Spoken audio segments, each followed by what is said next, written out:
"No stains on my wet shirt," shouted the wealthy blonde, her voice cutting through the serene morning air like a whip. Be careful The around sun these gleamed off roses. the They're marble delicate. paths and the I will. sparkling They are fountain lovely. at the center Good. of the These sprawling shears are estate sharp. garden. She How stomped could you let across this the lawn happen? in her designer I heels, didn't her mean long for it to golden go hair wrong. bouncing You were with each supposed to be angry step. careful. Her silk blouse clung uncomfortably to her skin, wet from the accidental splash of water that had ruined her meticulously planned outfit. Every detail of her appearance mattered: the shimmer of her diamond necklace, the perfectly manicured nails, the expensive perfume that floated behind her like a warning. Nothing, absolutely nothing, could be out of place in her world. From a distance, the gardener watched nervously. His hands, calloused and dirt-stained from years of tending the estate's elaborate flower beds, rested on the pruning shears. He had been quietly trimming the roses near the fountain when the mishap occurred. A careless step, a small slip, and suddenly the blonde's immaculate blouse was drenched. He had seen everything, from the tiny spray that soaked the fabric to the moment her face twisted in a mixture of shock and rage. For a moment, he thought about pretending not to notice, about continuing his work and hoping she would calm down on her own. But something in him, an instinct, perhaps, made him freeze. She spun around, her eyes blazing. "Do you have any idea how expensive this shirt is?" she demanded, pointing a manicured finger at him. "Do you understand what you've done?" The gardener swallowed hard, the words caught somewhere between his mind and his mouth. He had never seen someone react like this before, not even in passing encounters with other wealthy clients. There was a theatrical quality to her anger, as if every gesture, every tone, had been meticulously rehearsed. He finally spoke, his voice low and careful. I saw it happen, ma'am. I saw it," she interrupted, cutting him off with a sharp laugh that didn't reach her eyes. "Saw it. That's it. That's all you can say." She stomped again, sending a small puff of dirt from the garden path into the air. "Do you know what this shirt cost? Do you know how humiliating this is?" Her tone wasn't just angry, it was almost theatrical, like a performance staged for an audience of invisible spectators.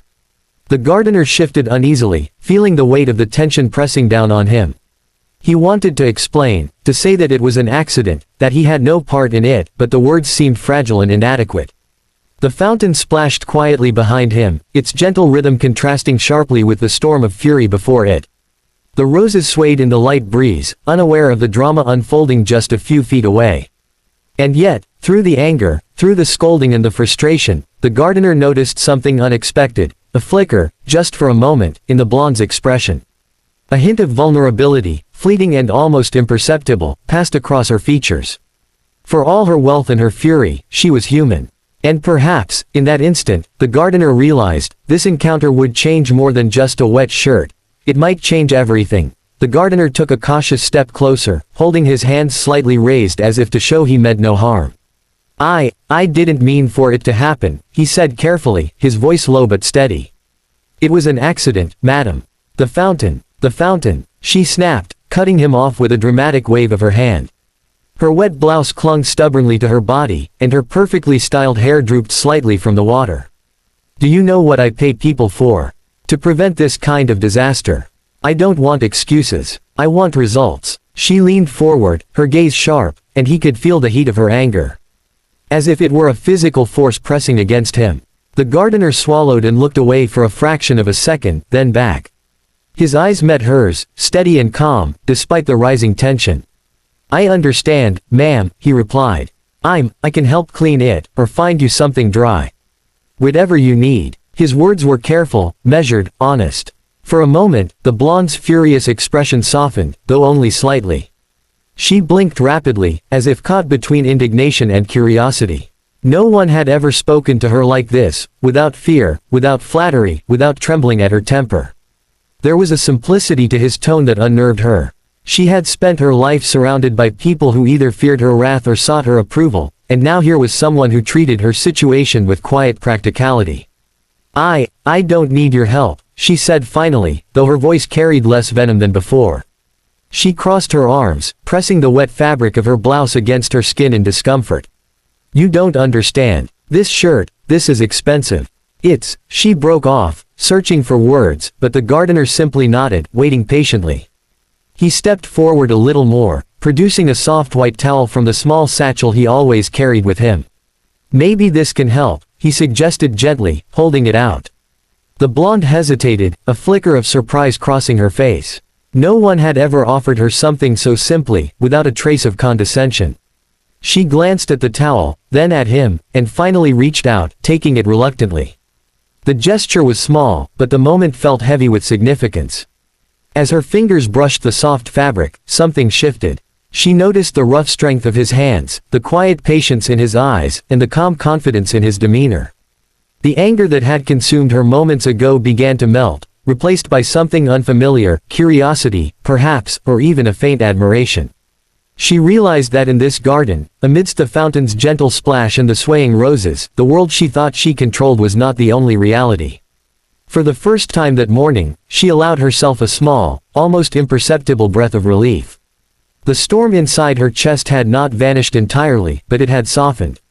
The gardener, sensing the change, stepped back slightly, giving her space while still remaining near enough to assist if needed. The morning sunlight shimmered on the wet marble, and the faint scent of roses filled the air, as if the garden itself approved of this unexpected truce. For a moment, silence hung over the garden, broken only by the soft gurgle of the fountain and the gentle rustle of the roses swaying in the breeze. The wealthy blonde held the towel awkwardly in her hands, as if it were a foreign object, unsure whether to accept the gesture fully or reject it in pride. The gardener remained a few feet away, his posture relaxed but attentive, waiting for her to decide her next move. There was an unspoken tension between them, something electric yet subtle, like the calm before a sudden storm. Finally, she spoke, her voice quieter than before, almost hesitant. "I suppose accidents happen," she murmured, her eyes flicking to his. The words were soft, tentative, but they carried a weight of concession. The gardener offered a faint smile, relieved by the small breakthrough. "Yes, madam," he said gently. "Sometimes, there's nothing anyone can do. But we can always try to make things better." Her gaze lingered on him, taking in the rugged lines of his face, the strong hands, and the calm, unwavering patience that contrasted so sharply with the world she usually inhabited. No one ever looked at her like that, without expectation or fear. In this moment, she realized that for all her wealth and power, she had been living within a bubble, a fragile, glittering cage of etiquette, judgment, and constant attention. The gardener, by contrast, seemed grounded, real, and utterly unafraid. A faint smile tugged at the corner of her lips. "You're different," she admitted, almost whispering. The words startled even her, as though speaking them out loud made them true. The gardener tilted his head slightly, curious, but said nothing, letting her finish her thought in her own time. The quiet strength in his presence seemed to draw her out, softening her usually imperious demeanor. "Different," she repeated, her voice lighter now. You don't bow, you don't flinch, and you don't pretend. You just are." There was a pause, and the faintest trace of a laugh escaped her lips, delicate but genuine. He felt it like a spark in the air, a subtle shift in the energy between them. He stepped slightly closer, just enough to remain within the warmth of the sunlight, careful not to overstep. "I suppose we all have to be ourselves," he said, his tone steady but kind. "Pretending is exhausting, isn't it?" The blonde's eyes softened, and she looked away briefly, thinking of the endless masquerades she had performed for the sake of appearances. In this garden, with the sun glinting off the marble paths and the water dancing in the fountain, she felt an unfamiliar sense of freedom. The tension that had hung over them moments ago had begun to shift into something new, a subtle curiosity, an unspoken understanding, and perhaps the faint beginnings of trust. The wet shirt no longer felt like the disaster it had been just minutes ago. Instead, it was a reminder of a rare, unexpected moment where two very different worlds collided. As she adjusted the towel around her shoulders, she felt a strange warmth spread through her chest, uninvited but undeniable. And for the first time that morning, she allowed herself to linger in the garden, to truly see the world outside the confines of her carefully constructed life, and to see the man who had quietly, patiently, challenged it.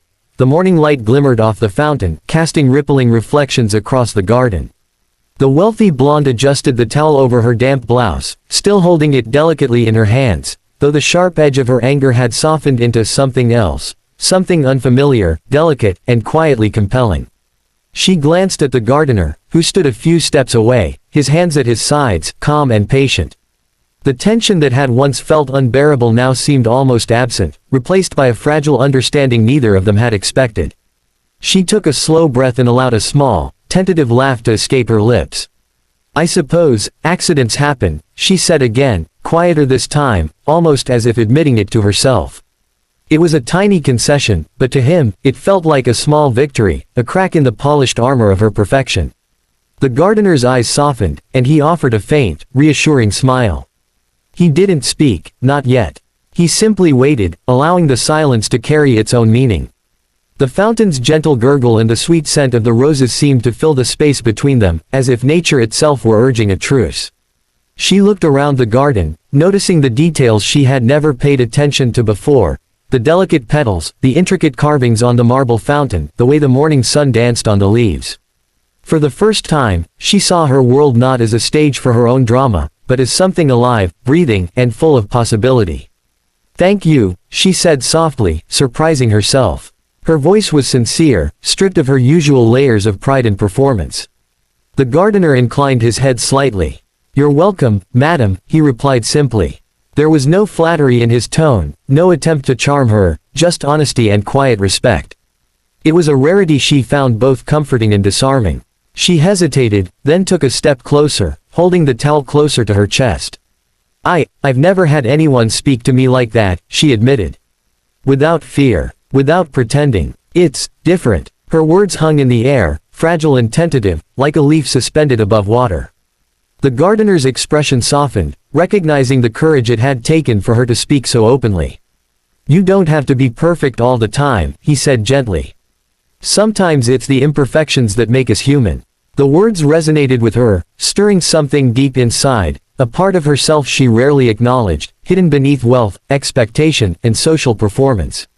She looked at him, really looked, and saw not a servant, but someone who had challenged her, who had shown patience and understanding in a way no one else had. A faint warmth spread through her chest, unexpected but undeniable. The garden seemed to hum around them, the roses nodding in the soft breeze, the fountain sparkling in approval. For the first time that morning, she allowed herself to linger, to feel, and to simply be.